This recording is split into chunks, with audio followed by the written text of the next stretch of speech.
मेरे माता पिता के देहांत को 10 साल हो चुके हैं। मैं अपनी दीदी और भाई के साथ रहती हूँ। मेरी दीदी की भी शादी हो चुकी है।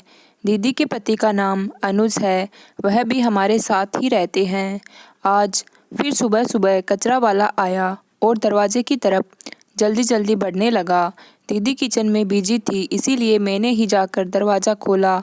मुझे बहुत गुस्सा आ रहा था कि इतनी भी क्या जल्दी है, लेकिन मैंने गुस्से के बजाय प्यार से उससे पूछा कि क्या बात है भैया, क्या आपकी ट्रेन छूटी जा रही है जो आप इतनी जल्दी में हो। मैं कचरे वाले की जल्दीबाजी देख ली थी तो वह कहने लगा, मैडम ऐसा ही समझ लें। वह एकदम से कचरा के डिब्बों की तरफ बढ़ा और उन डिब्बों में हाथ डालकर कुछ देखने लगा। फिर वही कूड़े का डिब्बा जो अब दीदी के हाथ में था, वह कचरे वाला उस डिब्बे की तरफ देखकर खुश हो गया और एकदम से वह डब्बा उठाकर बाहर चला गया। मैं वहीं खड़ी उसका इंतज़ार कर रही थी ताकि वह कचरा खाली कर दे तो मैं डस्टबिन अंदर रख दूं और फिर दरवाज़ा बंद कर दूं। मगर मेरी हैरत की इंतहा ही नहीं रही जब कचरे वाले ने कचरे का डिब्बा कचरे की ट्रॉली में डालने के बजाय अलग से थैली में डाल दिया। जब उस दौरान वह लड़का बहुत ही ज़्यादा खुश लग रहा था। ऐसा लग रहा था जैसे कोई खजाना उसे कचरे वाले के हाथ लग गया हो। यह सब देखकर मुझे थोड़ी हैरत हुई। खैर, मैं खाली कचरे का डिब्बा उठाकर अंदर आ गई और मैंने दरवाज़ा बंद कर दिया। मैं अभी भी कचरे वाले के बारे में ही सोच रही थी। आज जीजू ने घर पर आना था और मुझे समझ में नहीं आ रहा था कि जीजू के आने का सुनकर दीदी का मूड क्यों ख़राब हो जाता था। दीदी आज भी 2 दिन के मैले कपड़े पहने हुए, बाल बिखरे हुए, उलझी उलझी परेशान नज़र आ रही थी। मुझे अपनी दीदी के इस बर्ताव पर बहुत हैरत हो रही थी। दीदी अपनी ऐसी हालत तब बनाती थी जब जीजू के आने का पता चलता था। यदि जीजू घर आ जाते थे, इस बात को लेकर दिल ही दिल में मुझे अपनी दीदी से बहुत सारी शिकायतें होने लगी थी, लेकिन मैं चुप रही। जीजू के आने पर मेरी दीदी को तो खुश होना चाहिए था, मगर दीदी तो सादी सी सूरत बनाकर पूरे घर में घूम रही थी। दीदी ना जीजू के साथ बैठी थी और ना ही उनसे ज़्यादा बातचीत करती थी। जब जीजू किसी बात के लिए दीदी को आवाज़ देते या उनसे कुछ पूछते तो दीदी जीजू को जवाब तक देना गवारा नहीं करती थी। वह जीजू से बहुत ज़्यादा कटी कटी और नाराज़ रहती थी। यह सब कुछ देखकर मैं बहुत ज़्यादा परेशान होने लगी थी। पहले मेरे पास यह सब कुछ नोटिस करने का समय नहीं था। मैं अपनी पढ़ाई के सिलसिले में हॉस्टल में ही रहती थी। मैं दूसरे शहर में पढ़ती थी, इसीलिए हॉस्टल में रहना पड़ता था। मगर जैसे ही मेरी छुट्टियां होती, मैं वापस अपनी दीदी और जीजू के पास आ जाती थी। अब जब छुट्टियां पर मैं घर वापस आई हुई थी और अब मैं अपने पेपर्स देखकर बिल्कुल फ्री थी, तो हर चीज़ नोट कर रही थी क्योंकि अब मेरे पास कोई काम नहीं था। फुर्सत ही फुर्सत थी मेरे पास। मगर यहाँ आकर दीदी के बर्ताव ने मुझे बहुत ही हैरान किया था। दीदी जीजू के घर आते ही अजीब अजीब हरकतें करती। ऐसा लगता था जैसे दीदी अब भी खुद को जवान समझती है। जीजू के घर आते ही उनके रंग ढंग एकदम से बदल जाते थे। मुझे तो यह सब कुछ बहुत ही अजीब अजीब लग रहा था, जबकि जीजू जो पूरे 15 दिन बाद घर आते तो दीदी को तभी रात में ही कमरे की सफाई याद आ जाती और वह कचरे वाली बास्केट अपने साथ कमरे में ले जाती थी। हैरत और चौंका देने वाली बात यह थी कि दीदी को रात के समय ही सफाई की याद आती थी, वह भी जब जब जीजू घर पर ही होते थे। और आज जब दीदी सफाई करके वापस इस बास्केट को रखकर अंदर चली गई थी तो इस कचरे के बास्केट को देखकर मुझे सुबह वाला किस्सा याद आ गया। कैसे वह कचरे वाला इतनी जल्दी में लग रहा था और आते ही कचरे का डब्बा चेक कर रहा था। आखिर इस डिब्बे में ऐसा क्या था जो कचरा वाला इतना खुश हो जाता था। अब मैं सोच लिया था कि कल कचरे वाले को कचरा देने से पहले मैं ज़रूर देखूंगी इस डिब्बे में आखिर ऐसा क्या है। लेकिन अगले दिन ऐसा करने की नौबत ही नहीं आई क्योंकि आज जीजू को वापस जाना था। यह जो वापस चले गए। जीजू के जाते ही दीदी फिर से अपनी नॉर्मल रूटीन पर वापस आ गई। अब वह बहुत ज़्यादा रिलैक्स लग रही थी, नहा धोकर साफ सुथरी और निखरी निखरी लग रही थी। वह मैले कपड़े भी उन्होंने बदल दिए थे। यह देखकर मुझे बहुत ताज्जुब हुआ। जो काम उन्हें जीजू के आने पर करना चाहिए था, वह काम उन्होंने जीजू के जाने के बाद किया था। लेकिन मैंने दीदी से इस बारे में कोई सवाल नहीं किया और मैं खामोश रही। आज कचरा वाला आया और आते ही मुझसे पूछने लगा, मैडम आपके जीजू चले गए क्या? मैंने उसे कोई जवाब नहीं दिया, सिर्फ अपना सर हाँ में हिला दिया। मुझे कचरा वाला भी बहुत अजीब और सरफिरा लग रहा था। मैं जल्दी से दरवाज़ा बंद कर दिया, क्योंकि आज के समय में लोगों का कोई भरोसा नहीं है। कहीं जीजू की वापसी का सुनकर यह कचरा वाला चोरी के इरादे से हमारे घर में ना घुस जाए, या किसी और बुरे इरादे से। यह सोचकर मैं बहुत ज़्यादा डरी हुई थी। जब तक जीजू घर पर नहीं थे, यह कचरा वाला भी देर से आता और बिना किसी खुशी के बहुत ही आराम आराम से कचरा उठाकर लेकर जाता था। मुझे इन सब का बर्ताव बहुत हैरान कर रहा था। कभी कभी दीदी ऐसी कोई बात कर जाती तो मुझे हैरत होती कि दीदी यह क्या बोल रही है। अगर दोबारा मैं उनसे पूछती तो दीदी बात को टाल देती। अब मुझे ऐसा लगने लगा था कि शायद उनकी तबीयत खराब है। 15 दिन पूरे हो गए तो जीजू फिर से घर वापस आ गए। मैं जीजू के आने से बहुत खुश थी, मगर दीदी आज सुबह से ही परेशान और उदास उदास लग रही थी।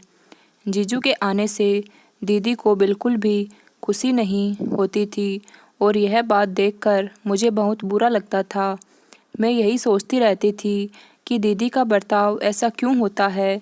वह हमारे जीजू थे, सारा सारा दिन घर से बाहर जाकर हमारे लिए मेहनत करते हैं। शहर से दूर अकेले रहकर भी उन्हें हमारी ही फिक्र रहती थी। हमें थोड़ी सी भी कोई प्रॉब्लम होती तो वह भागे भागे हमारे लिए आते थे। मुझे अपने जीजू से बहुत मोहब्बत थी। घर में सिर्फ दीदी, मैं और मेरा छोटा भाई रहते थे। जीजू दूसरे शहर में रहते थे। शुरू से तो दीदी ऐसी नहीं थी, मगर अब न जाने दीदी को क्या हो गया था। फिर मैंने सोचा कि हो सकता है दीदी और जीजू के बीच में कोई नाराज़गी चल रही हो, दीदी जीजू से नाराज़ हो। आज भी मैंने दीदी को अपने कमरे में सफाई के इरादे से कचरे की बास्केट ले जाते हुए देखा तो मेरे दिमाग में बहुत सारे सवाल आने लगे। सुबह जब कचरा वाला कचरा लेने आया और मैं कचरा वाले को कचरा देने के लिए गई, तो मैं यह देखकर बेहोश होते होते बची। मेरा सर बुरी तरह चकरा गया था। मैंने दीवार के सहारे से खुद को गिरने से बचाया। मैं यह सब कुछ क्या देख रही थी? मुझे अपनी आंखों पर विश्वास नहीं हो रहा था और मैंने दिल ही दिल में सोचा, क्या यह सब कुछ दीदी ने इस कचरे के डिब्बे में डाला है? अगर यह सब कुछ सच था तो यह बहुत ही अजीब सच था। दीदी के दिमागी हालत तो ठीक थी, कोई भी इंसान अपने होश हवास में ऐसा कैसे कर सकता है? आखिर मेरी दीदी ऐसा क्यों कर रही थी? मुझे बहुत ज़्यादा हैरत हुई। मुझे अपनी आंखों पर यकीन नहीं आ रहा था। तभी कचरा वाला आगे आता हुआ दिखाई दिया, लेकिन मैंने कचरे के डिब्बे से वह चीज़ निकाल ली। वह कचरे वाला खुशी खुशी आगे बढ़ रहा था। मुझे उसकी खुशी फूटी आँख नहीं भा रही थी। अब तक पता नहीं वह कितना कुछ बटोर चुका था और अब फिर से दांत निकालता हुआ आ रहा था, क्योंकि वह चीज़ों की कर बाहर खड़ी देख चुका था। जब मैं उस कचरे के डिब्बे दिए, उसने उनमें कुछ तलाशना शुरू कर दिया। जब उसे कुछ नहीं मिला तो वह उदास होकर चला गया। मेरे तन बदन में आग लगी हुई थी। मैंने खुद से ही बात करना शुरू कर दिया और कहने लगी कि मैं जीजू और भाई से कहकर इस कचरे वाले को सबक सिखाती हूँ। फिर मैं गुस्से से अंदर आ गई। अब मैं दीदी के पास जा रही थी। मुझे दीदी से अपने बहुत सारे सवालों के जवाब लेने थे, लेकिन अंदर जाकर मेरा सामना जीजू से हो गया। उन्होंने मुझे अपने साथ बैठा लिया। क्या बात है बेटा, बहुत परेशान लग रही हो, कोई मसला है? उनके पूछने की देर थी और मैं गुस्से से फूट पड़ी। जीजू, मुझे दीदी से शिकायत है। वैसे तो वह बहुत खुश रहती है, पर जैसे ही आप आ जाते हैं उनका मूड खराब हो जाता है, चिड़चिड़ी हो जाती है, वह खोई खोई रहती है। मुझे ऐसा लगता है जैसे दीदी आपके आने से बिल्कुल भी खुश नहीं होती। मुझे बहुत दुख होता है। आपने भी तो यह सब कुछ फ़ील किया होगा। मैं एक ही साथ में सब कुछ बोल पड़ी। जीजू ने मुझे चुप रहने का इशारा किया और बाहर चलने को कहा। हमारे घर के पीछे एक छोटा सा गार्डन था। जीजू मुझे वहाँ लेकर चले गए। बेटा, मैं तुम्हें इसीलिए यहाँ बाहर लेकर आया हूँ ताकि हमारी कोई भी बात तुम्हारी दीदी ना सुन सके। अपनी दीदी के लिए तुम अपने दिल में कोई भी गलतफहमी पैदा मत करो। मगर जीजू, यह गलतफहमी नहीं है, बल्कि यह तो सच है। मैंने अपनी आंखों से यह सब कुछ देखा है। आप इन सब से अनजान है। दीदी शायद आपसे छुपाकर ऐसा करती है, मगर मैं बहुत परेशान हूँ। दीदी ने अपनी सारी ज़िंदगी संभाल संभाल कर गुजारी है, हर चीज़ का हिसाब किताब रखा है, छोटी छोटी चीज़ों पर भी खास तवज्जो दी है। अब वह अपनी उम्र के इस हिस्से में आकर ऐसी अजीब अजीब हरकतें क्यों करने लगी है? तुम्हारी दीदी अपने बस में नहीं है। कुछ समय से वह ज़हनी तनाव का शिकार है। जीजू की बात पर मैं गुस्सा हो गई और मैंने उनसे कहने लगी कि जीजू, आप दीदी की साइड मत ले। आप इतने कमज़ोर कब से हो गए कि गलत बात पर उनकी तरफदारी कर रहे हैं? आखिर ऐसी क्या बात है जो आप इतने मजबूर हो गए हैं और दीदी की गलती पर पर्दा डाल रहे हैं? बेटा, मैं कोई गलती पर पर्दा नहीं डाल रहा और ना ही मैं उसकी साइड ले रहा हूँ। तुम एक बार ध्यान से मेरी बात सुन लो, फिर तुम्हारी सारी शिकायतें दूर हो जाएगी। मगर जीजू, आप यह सब कुछ तो देखें। आज सुबह जब मैं कचरे वाले को कचरा देने लगी तो मैं कचरे की बास्केट में यह सब देखा और मैं हैरान रह गई। रात को दीदी अपने कमरे की सफाई के बहाने से कचरे का यह वाला बास्केट अंदर ले जाती है और इस बास्केट में ऐसी चीज़ डाल देती है और पता नहीं कब से यह सब कुछ कर रही है। कचरे वाले की तो ऐस हो जाती है। मेरी दीदी इतनी लापरवाह तो कभी भी नहीं थी। अब उन्हें ऐसा क्या हो गया? कचरा की बास्केट में तो दीदी अपने पैसे, आपके लाए हुए महंगे महंगे गिफ्ट्स डाल देती है। आपकी और दीदी की शादी की फ़ोटो 2 टुकड़ों में फटी हुई कचरे के डिब्बे में पड़ी हुई थी। कल ही तो यह महंगा वाला सेट आप दीदी के लिए लाए थे। क्या हो गया है दीदी को आखिर? दीदी ऐसा क्यों कर रही है? मुझे कुछ भी समझ में नहीं आ रहा। मैं अपना सर पकड़कर बैठ गई। अगर आप कुछ जानते हैं तो प्लीज़ मुझे बताइए, मेरी परेशानी दूर करें। कैसे कोई औरत इतने महंगे और इतनी कीमती गिफ्ट्स और पैसे कचरे की बास्केट में डाल सकती है? बेटा, आज मैं तुम्हें सब कुछ सच सच बताता हूँ। तुम्हारी दीदी इस समय एक दिमागी बीमारी से गुजर रही है। तुमने डबल पर्सनैलिटी डिसऑर्डर का तो सुना होगा और पढ़ा भी होगा, क्योंकि तुम साइकोलॉजी की स्टूडेंट हो।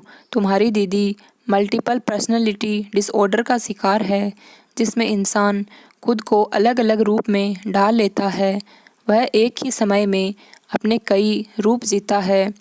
इस बीमारी में मरीज़ खुद को अलग अलग रूप देकर अलग अलग इंसान समझने लगता है। कुछ मरीज़ बहुत सारी पर्सनैलिटी को शिकार होते हैं, मगर तुम्हारी दीदी वैसे तो सारा टाइम अपने ही रूप में रहती है और जीती है, मगर जैसे ही मैं घर पर आता हूँ वह खुद को एक अलग इंसान समझने लगती है। इस समय वह खुद को जवान समझती है और मुझसे नफ़रत करती है, मुझे पसंद नहीं करती है। वह इस तरीके से मुझसे नफ़रत का इजहार करती है। मेरी नफ़रत उसके दिमाग में इस कदर हावी हो जाती है कि मेरे दिए गए पैसे, मेरे लाए गए गिफ्ट तक वह फेंक देती है, उन्हें इस्तेमाल भी नहीं करती। जब तक मैं घर में रहता हूँ, पूरा हफ्ता तुम्हारी दीदी इस फेस में रहती है। जैसे ही मैं चला जाता हूँ, अब फिर से वह अपने रूप में वापस आ जाती है। इस सब में उसकी कोई गलती नहीं है, बल्कि वह तो बीमार है। उसे बेचारी को तो खुद भी नहीं पता कि वह अपने साथ क्या कर रही है। कहने को तो तुम्हें यह सारी बातें कहानी जैसी लगेगी और यह सिर्फ किताबी ही बातें लगेगी, मगर सच यही है। मैं तुम्हारी दीदी को इसीलिए कुछ नहीं बोलता। यही वजह है कि मैं उसकी बेरुखी नफ़रत बर्दाश्त कर जाता हूँ। तुम्हारी दीदी ने सारी ज़िंदगी हमारे लिए इतना कुछ किया है, हम उसके लिए इतना नहीं कर सकते। जीजू की बातें सुनकर तो मेरी आंखें फटी की फटी रह गई। मुझे यकीन ही नहीं आ रहा था कि सच में जो मैं अब तक पढ़ती आ रही थी, ऐसा सच में भी होता है, बल्कि कहीं और नहीं। इसकी जीती जागती मिसाल मेरी आंखों के सामने है, वह भी मेरी जान से प्यारी बहन के रूप में। मुझे बहुत ज़्यादा हैरत हुई। अब तक मैं शौक में वही जमी बैठी थी, मुझे कुछ भी बोला नहीं जा रहा था। लेकिन जीजू, ऐसे कैसे हो सकता है? दीदी तो बिल्कुल ठीक थी और अचानक आपने अभी तक मुझे कुछ नहीं बताया, मुझे सब कुछ छुपा कर रखा। दीदी कब से इस बीमारी से गुजर रही है? मैं इतनी बेखबर और अनजान रही कि मुझे कुछ पता ही नहीं था कि मेरे घर में क्या हो रहा है। आपने मुझे भी नहीं बताया। मुझे बहुत मायूसी हुई है और बहुत दुख हुआ है। मैं अब तक अपनी दीदी को गलत समझ रही थी, दिल ही दिल में उनसे इतनी शिकायतें लिए बैठी थी, बल्कि अब तो मैं उनसे झगड़ा करने जा रही थी। मगर भला हो आपका कि आपने मुझे रोक लिया और मैं दीदी के पास नहीं जा सकी। बेटा, तुम दूर थी और अपनी पढ़ाई में बिजी रहती थी। मैं तुम्हें डिस्टर्ब करना नहीं चाहता था, ताकि तुम्हारा ध्यान पढ़ाई पर ही रहे। तुम्हारे भाई को तो सब मालूम था, वह सब कुछ जानता है, क्योंकि वह और तुम्हारी दीदी घर में अकेले ही रहते हैं। इसीलिए विकी को मैंने सब बता दिया था, क्योंकि अगर मेरी पीठ पीछे यहाँ पर कुछ हो जाता तो राज मुझे फ़ोन करके सब कुछ बता देता और मैं फ़ौरन ही वापस आ जाता। लेकिन भगवान का शुक्र है कि तुम्हारी दीदी की तबीयत वैसे तो बिल्कुल ठीक रहती है, मगर मुझे देखकर वह अपनी दूसरी पर्सनैलिटी में वापस आ जाती है। जीजू ने ठंडी आह भरी। जीजू की बातें सुनकर मेरे दिमाग में बहुत से सवाल आने लगे, मगर जीजू, जहाँ तक मैंने पढ़ा है तो ऐसे मरीजों का कोई ना कोई कनेक्शन उनके पास्ट से जुड़ा होता है। उनके बचपन में या फिर उनकी जवानी में कोई ऐसा हादसा हुआ होता है जिसकी वजह से आगे की उम्र की तिथि या किसी रिश्ते में वो इस बीमारी का शिकार हो जाते हैं। और दीदी की आंख से नफ़रत और धोखा पास्ट के बाद की निशानी है कि आपकी दीदी के बीच में कोई ना कोई ऐसी बात ज़रूर हुई होगी जिसकी वजह से दीदी अब ऐसे आपको देखती है। उन्हें अपना पास्ट याद आ जाता है और वो खुद को पीछे ले जाती है जब जवान थी और आप दोनों की नई नई शादी हुई थी। शादी के बाद शुरू के दिनों में दीदी आपके साथ खुश नहीं रहती थी। कभी कोई बात हुई हो आपके और दीदी के बीच में, जिसकी वजह से दीदी का बर्ताव आपके साथ इतना सख्त हो गया था। मैं अपने जीजू से काफ़ी फ्री थी, इसीलिए बेझिझक उनसे हर बात शेयर कर जाती थी और जीजू भी मेरी किसी बात का बुरा नहीं मानते थे। हम जीजा साली की बहुत अच्छी दोस्ती थी। हम दोस्तों की तरह हर बात एक दूसरे से शेयर करते थे, इसीलिए मैं बेझिझक जीजू से हर बात पूछ रही थी। मुझे ऐसा तो नहीं लग रहा था मेरे जीजू जैसे इंसान भी कभी किसी को कोई तकलीफ़ दे सकते हैं या उन्होंने मेरी दीदी को कोई तकलीफ़ दी होगी। मगर आज मैं अपने दिल और दिमाग में आए हुए सारे सवालों के जवाब जीजू से लेना चाहती थी। हाँ बेटा, ऐसा ही समझ लो। सच में हर कहानी के पीछे कोई ना कोई वजह, कोई ना कोई किस्सा ज़रूर होता है जो इंसान के अतीत से जुड़ा होता है। इंसान उम्र के किसी भी हिस्से में ज़हनी दबाव, डिप्रेशन, इस तरह की किसी भी मेंटलिटी की बीमारी का शिकार होते हैं तो इसकी ख़ास वजह अतीत में किए गए गलत बर्ताव, जुल्म या जाति या किसी गलत बातों का ही नतीजा होता है। तुम्हारी दीदी के साथ भी ऐसा ही कुछ हुआ है जिसकी वजह से आज वह इस हाल में है। तुम्हारी दीदी बहुत अच्छी और शरीफ लड़की थी।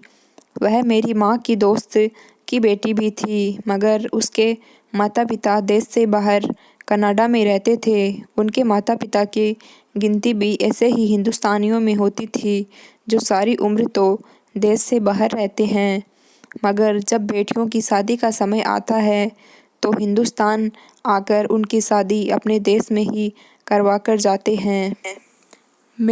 तुम्हारी दीदी भी अपने माता पिता के साथ कनाडा में ही रहती थी।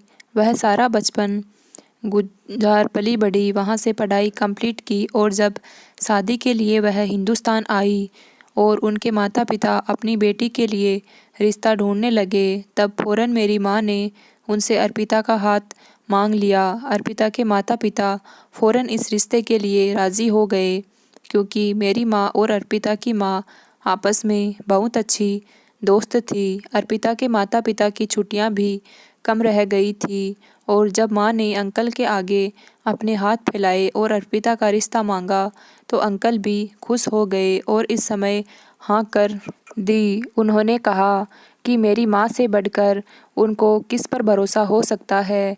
मुझे विश्वास है मेरी बेटी अपनी माँ की दोस्त के घर में बहुत खुश रहेगी और मैं भी बेफिक्र होकर कनाडा वापस चला जाऊंगा। मगर सब अंकल की बहुत बड़ी गलतफहमी थी और वह अपनी बेटी की तरफ से बिल्कुल बेफिक्र हो गए। इस तरह हमारी चट मंगनी और पट ब्याह वाला किस्सा हो गया। इधर हमारी शादी हुई और उधर अंकल अपनी फैमिली के साथ वापस कनाडा चले गए। तुम और राज उस समय बहुत छोटे थे। अर्पिता बहुत अच्छी लड़की थी। मैं बहुत खुश था इस शादी से। कनाडा में रहकर भी उसके अंदर कोई बदलाव या कोई नखरा नहीं था। बिल्कुल सादी घरेलू लड़की थी। अर्पिता को देखकर मैं सोचता था कि ऐसी लड़कियां तो हमारे देश में भी नहीं मिलती, मगर देश के बाहर रहने वाले हिंदुस्तानी ने अपने बच्चों को परवरिश की पर बहुत ज़्यादा ध्यान देते हैं कि कहीं उनके बच्चे अंग्रेज़ों के रंग में ना रंग जाए। यही वजह थी कि अर्पिता भी एक बहुत शरीफ और सुलझी हुई लड़की थी। मैं अर्पिता के साथ बहुत खुश था। हमारी शादी को अभी 1 महीना भी नहीं हुआ था कि मेरी माँ ने धीरे धीरे सास होने का हक अदा करना शुरू कर दिया। वह हर काम में अर्पिता को रोक टोक लगाती थी, उसके हर काम में गलती निकालती थी। जब भी वह खाना बनाती तो मेरी माँ उसके हाथ का खाना नहीं खाती थी, बल्कि उसे डांटती थी कि उसने खाना अच्छा नहीं बनाया, कि जबकि खाना बहुत अच्छा होता था। मगर अर्पिता चुप रहती, कभी भी मेरी माँ को उल्टा जवाब नहीं देती थी। जब माँ ने देखा कि अर्पिता कोई जवाब नहीं देती है तो इस बात पर माँ अर्पिता को और ज़्यादा डांटती और कहती कि तुम्हें मेरी बात से कोई फ़र्क ही नहीं पड़ता, तो मेरी बात का कोई जवाब ही नहीं देती है। खुद को पता नहीं क्या समझती है। कनाडा में पता नहीं कैसे रही होगी। किस किस के साथ चक्कर था जो तेरे माता पिता जल्दी जल्दी में शादी करके यहाँ से चले गए। ऐसी बातें सुनकर भी अर्पिता खामोश रहती थी, बस आंखों में शिकायत और बेबसी लिए मुझे देखती रहती थी। मैं बहुत डरपोक किस्म का इंसान था। मैं अपनी माँ से बहुत डरता था। उनके आगे चूँ भी नहीं करता था, चाहे वह सही बात कह रही हो या फिर गलत। मैं अपनी माँ के सामने गूंगा और बड़ा बना बैठा रहता, अपनी पत्नी की तरफ से कुछ भी नहीं बोल पाता था। कमरे में आकर मैं अर्पिता से माफ़ी मांगता और अपने डर को माँ की इज्जत का नाम देकर उस पर पर्दा डालता था। अर्पिता शुरू में मुझे बहुत नाराज़ होती थी, कमरे के अंदर घुट-घुट कर रोती रहती थी और बोलती थी, मुझे आंटी की किसी भी बात से इतनी तकलीफ़ नहीं होती जितना इस बात से होती है कि वह मेरे चरित्र पर इल्ज़ाम लगाती है। मैं उसे समझता था कि छोटी-छोटी बातों को दिल पर मत लो, तब वह अपनी बड़ी-बड़ी आँखों से हज़ारों सिकवे गिले अपनी आँखों में लिए मुझसे पूछती, यह छोटी बात है आपके लिए, यह छोटी बात होगी, मगर मेरे लिए बहुत बड़ी बात है। किसी को भी इस बात की इजाज़त नहीं दी कि वह मेरे चरित्र पर उँगली उठाए, मगर मैं बेबस हूँ, आपकी वजह से चुप हूँ, मगर आपको भी अपनी माँ को समझाना चाहिए। उस समय मैं अर्पिता की बात समझने के बजाय उल्टा उस पर गुस्सा हो गया। मैंने उससे कहा, ठीक है, फिर मुझे डिवोर्स देकर वापस चली जाओ अपने माता-पिता के पास, उनके घर चली जाओ। उनके घर चली जाती मैं, ऐसा ज़रूर करती, मगर इसीलिए चुप हूँ कि मेरा ऐसा करने से मेरे माता-पिता की परवरिश पर उँगली उठेगी। लोग कहेंगे, देश से बाहर रहती थी लड़की, के चाल चलन अच्छे नहीं थे, आज़ादी की ज़िंदगी गुजारती थी, शादी के नाम पर इस घर में नहीं रह पाई, अपनी सास और पति से नहीं बन पाई, इसीलिए तलाक देकर चली गई। देश से बाहर रहने वाली लड़कियां शादी नहीं निभा पाती और मैं लोगों को ऐसा मौका नहीं देना चाहती थी कि कोई मेरे बारे में ऐसी बातें करे या कोई मेरे माता-पिता की परवरिश पर उँगली उठाए। सिर्फ़ इसीलिए यह ज़हर का घूँट पी रही हूँ। मेरी माँ का बर्ताव दिन ब दिन और ज़्यादा ख़राब होता जा रहा था। अब मैं भी अपनी माँ के इस बर्ताव से बहुत ज़्यादा तंग आ गया था। अर्पिता कभी भी कुछ नहीं बोलती थी, ना वह कभी झगड़ा की शुरुआत करती थी, ना उसने कभी पलट कर जवाब दिया। फिर भी पता नहीं क्यों माँ के दिल में उसके खिलाफ कैसा शक था, जो उन्होंने अर्पिता की ज़िंदगी नरक बनाकर रख दी थी। इसी बीच मेरा ट्रांसफ़र दूसरे शहर में हो गया, तो मैं भगवान का शुक्र अदा किया और सोचने लगा कि अब अर्पिता को अपने साथ लेकर चला जाऊंगा। वह और मैं अब दोनों आज़ाद हो जाएंगे। अर्पिता को भी माँ की बातों से छुटकारा मिल जाएगा, क्योंकि माँ तो अपना घर कभी नहीं छोड़ कर जाएगी, क्योंकि इस घर में पिताजी की यादें थी और इस घर से माँ को बहुत ज़्यादा लगाव था। मगर मैं इस बार भी गलत था। माँ ने अपना घर खुद तो नहीं छोड़ा और ना ही अर्पिता को मेरे साथ जाने दिया। कहने लगी कि तुम छुट्टियों में आते जाते रहना, अर्पिता कहीं नहीं जाएगी, यही मेरे साथ ही रहेगी। तुम तो काम पर चले जाओगे, तुम्हारे पीछे यह घर में अकेली होगी। पता नहीं कैसे कैसे लोग रहते हैं इस दुनिया में, और तुम्हारी पत्नी तो वैसे भी खुले हुए माहौल में पली बड़ी है। आज के दौर में किसी का कोई भरोसा नहीं है। इधर पति घर से बाहर निकला, उधर पत्नियां अपने यार को बुला लेती है। मुझे माँ की इस बात पर बहुत ज़्यादा गुस्सा आया। माँ प्लीज़, आप कुछ सोच समझ कर बोला करें। अर्पिता मेरी पत्नी है। मैं बिल्कुल भी बर्दाश्त नहीं करूँगा कि कोई उसके बारे में ऐसी बातें करे या उससे ऊपर गलत इल्ज़ाम लगाए। पहली बार मैंने हिम्मत करके माँ को जवाब दिया, मगर उसका नतीजा बहुत बुरा हुआ। इसके बाद माँ ने मुझे तो जो सुनाई वह सुनाई, मगर अर्पिता के साथ उनका बर्ताव और ज़्यादा बुरा हो गया था। अर्पिता की आंखें आंसुओं से भरी हुई थी। मैंने माँ को बहुत समझाने की कोशिश की, मगर वह अपनी ज़िद की पक्की थी। इस तरह मैं तुम्हारी दीदी को अपनी माँ के साथ अकेला छोड़कर यहाँ दूसरे शहर में आ गया। मैं भी घर के हालात से बहुत ज़्यादा तंग आ गया था। जब मैं घर में होता तो माँ अर्पिता की शिकायतें करनी शुरू कर देती। कमरे में जाता तो अर्पिता रोने शक्ल बनाकर बैठी रहती थी। अब मैं परेशान होकर उन दोनों को उनके हाल पर छोड़ दिया था और सोचा था कि अगली बार माँ को ज़बरदस्ती राज़ी कर लूँगा कि अर्पिता को मेरे साथ जाने दे। मगर जब मैं छुट्टियों में घर आ गया तो मुझे खुशखबरी मिली। माँ ने कहा, इस हाल में मैं कभी भी अर्पिता को अकेले तुम्हारे साथ जाने नहीं दूँगी। अब अर्पिता पूरे तरीके से माँ के रहमो करम पर आ गई थी, और इस हालत में भी माँ ने उसे तंग करना बंद नहीं किया, बल्कि उसे उतना तंग किया कि उसे बर्दाश्त की हद ख़त्म हो गई थी। अब जब भी मैं घर वापस आता तो अर्पिता मुझसे कटती थी, मेरे सामने नहीं आती थी, गंदे कपड़े पहनकर घूमती रहती थी, मुझसे बात तक नहीं करती थी। वह दिल ही दिल में मुझे बहुत ज़्यादा नाराज़ थी। एक दिन मैं ज़बरदस्ती अपने साथ उसे रोक लिया और पूछा कि तुम क्यों मुझसे इतनी नाराज़ रहती हो। तब अर्पिता बोली, इसीलिए क्योंकि मैं आपसे सच में तंग आ गई हूँ। अब मुझे आपसे नफ़रत सी होने लगी है। मेरा आपसे बात करने को दिल नहीं करता। आप जब अपनी पत्नी का साथ नहीं दे सकते, इसका सहारा नहीं बन सकते, उस पर इल्ज़ाम लगाने वाले लोगों को रोक नहीं सकते, सही या गलत नहीं बता सकते, वह मर्द किस काम का। ऐसे कमज़ोर मर्द से शादी करने से अच्छा था कि मैं कुंवारी ही रहती और सारी ज़िंदगी अपने माता पिता की दहलीज पर ही बैठी रहती। यह उसके लिए बहुत ही मुश्किल दौर था। जिससे अर्पिता गुजर रही थी और मैं अपनी गलती मानता हूँ कि मैंने अर्पिता के साथ सही नहीं किया और उसे अकेला छोड़ दिया और मेरी माँ ने उसे हर तरह से परेशान किया। वह एक बहुत मुश्किल दौर से गुजरी थी। वह माँ बनने वाली थी। इस समय मुझे उसका साथ देना चाहिए था। उस समय साथ देना चाहिए था, मगर मैं अपनी जॉब की वजह से घर से दूर था। घर में रहते हुए भी मैं अपनी माँ को नहीं रोक सकता था। जब हमारी संतान पैदा हुई तो अर्पिता उसे समय बहुत कमज़ोर हो गई थी, मगर अफसोस तब भी माँ को अर्पिता पर जरा भी तरस नहीं आया। माँ उस समय में भी उसे परेशान करती रही। माँ जब इस दुनिया से चली गई तब बहुत मुश्किलों से अर्पिता कुछ बेहतर हुई। उसके माता पिता उससे बहुत दूर थे। फ़ोन पर तो फ़ोन से बात कर लेती थी, लेकिन वह इस बारे में उनसे कुछ नहीं कहती थी। विदेश में बैठे उसके माता पिता कहीं उसके परेशानी सुनकर परेशान न हो जाए और मैं अपनी जगह शर्मिंदा होकर रह जाता। माँ के जाने के बाद मैं अर्पिता को अपने साथ इस शहर में ले आया। उस समय अर्पिता को प्यार दिया, तब धीरे धीरे वह नॉर्मल होती चली गई। यश जब पैदा हुआ था उसे बहुत सी कॉम्प्लिकेशंस का सामना करना पड़ा। डॉक्टर ने कहा कि अब वह दोबारा माँ नहीं बन सकती। फिर वह समय के साथ साथ बिल्कुल ठीक हो गई, मगर अब फिर वह अजीब से बर्ताव करने लगी। मैं उस डॉक्टर के पास लेकर गया। डॉक्टर ने कहा कि आप इन्हें किसी इस साइकेट्रिस्ट के पास लेकर जाइए। मुझे भी थोड़ा बहुत अजीब लगा, पर मैं अर्पिता को समझा बुझाकर डॉक्टर के पास ले गया और डॉक्टर ने उसे सब कुछ पूछा, कुछ टेस्ट वगैरह करवाए। अर्पिता से पूरे तरीके से बात करने के बाद उन्होंने बताया कि यह जहनी तनाव का शिकार हो गई है, डबल पर्सनैलिटी डिसऑर्डर का शिकार हो गई है और आपके आते ही खुद को अलग अलग ग्रुप में देखने लग जाती है। मैंने कुछ समय तुम्हारी दीदी के साथ समय गुजारा तो मैं कुछ समझ गया। अर्पिता पीछे चली गई जवानी में, जब हमारी नई नई शादी हुई थी।